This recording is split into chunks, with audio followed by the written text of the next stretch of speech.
Hey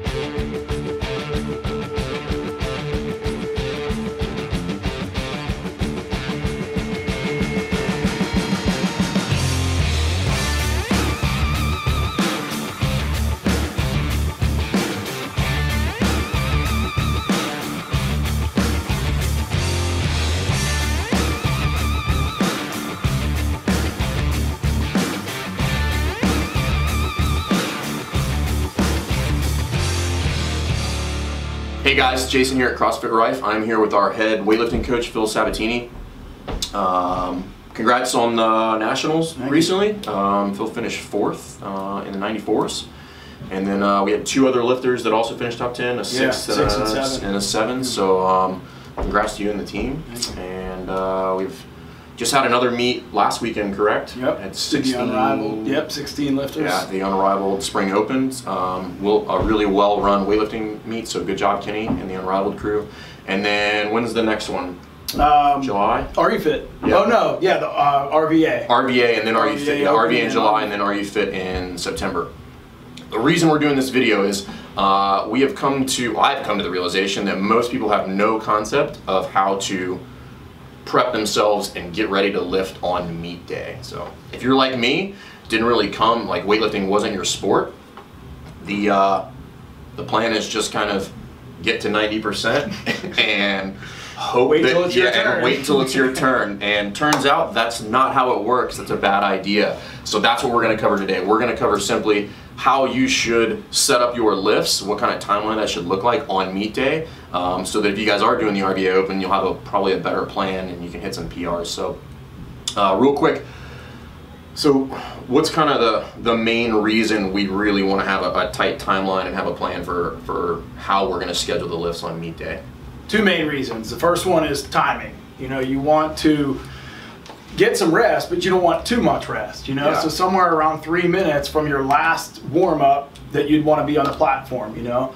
The second reason is to make sure that you can hit all lifts in succession before you take your opener out on the platform, so you know your nervous system's prime and you're ready to go before you hit the platform. So how many, in an ideal world, and this is probably lifter dependent, how many lifts should I have taken from the time I start, from the time I pick up a barbell, like an empty barbell, to the time I walk out for my first attempt on the snatch? That is definitely dependent on the lifter. It depends on the weights that you have to get to, the jumps that they're comfortable with and taking, and the amount of rest that they like in between. Okay.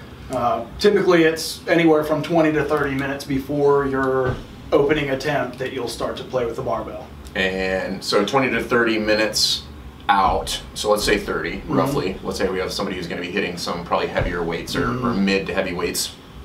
How many lifts am I going to get in that 30-minute window, or how many should I get in that 30 Roughly minute 10. You know, the way we like to do it is that every 3 drops on the platform, so every 3 attempts taken on the platform, we'll take another lift in the back room. And so for those of you who are not familiar with this, every time there's a drop on the platform, when we say 3 drops, that means on the competition platform, who's the person who's taking their attempt, that's what you're counting your reps off. And we'll do another video on counting, because if you guys haven't gotten into the counting piece, that's really kind of where you can make or break your warm-up. If the count's off, everything else is off.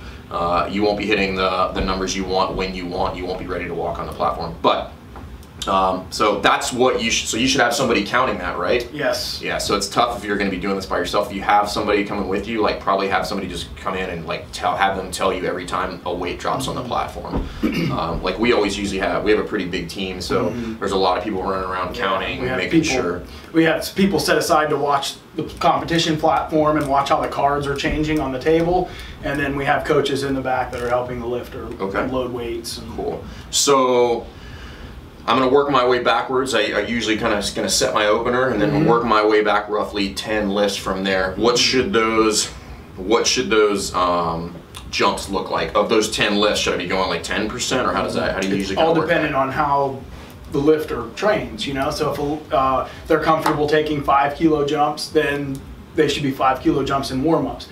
It also is dependent on the jumps that you plan to take in the meet itself. So if you're going to take 3 kilo jumps in the meet, like your first attempt and then your second attempt is 3 more than that, and then your third attempt is 3 more than that, then you shouldn't be taking any more than 3. You don't take a 5 kilo jump on your last warm up, you know. So no 10 kilo jumps, everybody. So now, let's say you have some stronger athletes who are not necessarily experienced. Like some guys are going to be pushing like mid 3s just because they just have like, you know, farmer boy strength. They're obviously, that warm up takes longer. So like in your case, like in my case, when I open at 145 pounds and Phil opens at 145 kilos, that one, how are you still getting 10 in that time frame? Yeah. Or, okay. Yeah. Right. It'll just be that your jumps will be smaller. Okay. You know. And I typically like, if there's someone who's inexperienced in the meet, I typically like to take more warm ups early, you know, to try to lock in the motor pattern, you know, and try to find some consistency. Do you work around, like when you get warmed up, do you have the lifters, is it all of the full movement, or do you start any power? Pretty much full movements, but again, that could be a personal preference. Okay. Yeah. All right. Are the jumps, do you program the jumps differently for the men? So I know like usually we see our guys do 5 kilos, but the ladies usually do roughly 3. Yeah, 3 is a good average number for females that they're comfortable taking. It could be give or take 1 or 2. And it's different in the clean and jerk too. You know, some people might be comfortable with smaller jumps in the snatch and then bigger jumps in the clean and jerk. Okay. So that's a perfect segue. So how do I work that transition from the snatch? So you get my 3 attempts that usually take, I mean, depending on how many lifters are in that session, let's call it an hour and a half to 2 hours, and then the clean and jerk, we do like a 10 to 20 minute break. 10-minute break is standard. And then is it the same thing for the clean and jerk? It is the same thing, but you may get into trouble if you're early on in the session. You know, so that 10-minute break may not be enough time if you start, by the time they get the cards out after the snatch, to get your warm-ups ready. So you have to start counting before snatch is over. So you should probably be counting your drops off of the last couple lifters in the snatch session, who are the heavier weights. Right. So think about that, guys. Don't just start grabbing the bar to do your clean and jerk warm-up. They should probably know if they're going to be one of the first couple of lifters in there. If you're on the bottom end of the weights, guys, you should be getting ready during the snatch. So, cool. I think that's it. I mean, you got anything else for everybody? No. Awesome. All right, guys, if you have any questions, post them in the comments. Please go like the Facebook page, like the YouTube channel. And if you have any questions about weightlifting and that stuff, you can talk to our man Phil here. Why don't you stand up and show me your shirt? If you want to be a real weightlifting coach, guys, you got to tuck your t-shirt into your shorts. So, but anyway, we'll see you next time, guys. Thanks.